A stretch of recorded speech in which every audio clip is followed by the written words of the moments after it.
بسم الله الرحمن الرحيم. الحمد لله رب العالمين.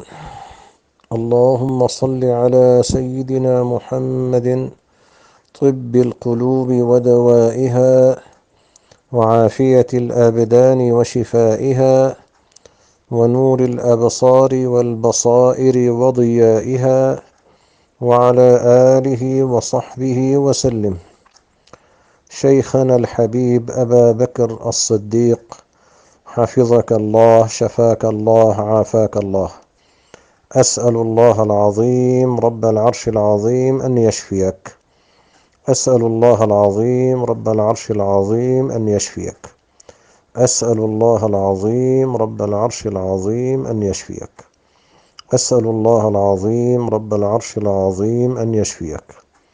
أسأل الله العظيم رب العرش العظيم أن يشفيك. أسأل الله العظيم رب العرش العظيم أن يشفيك.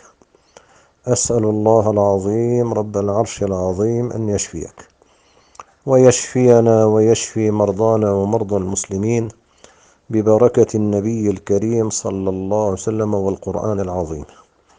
لا بأس عليك، طهور إن شاء الله تعالى. لا تنسني من دعائك.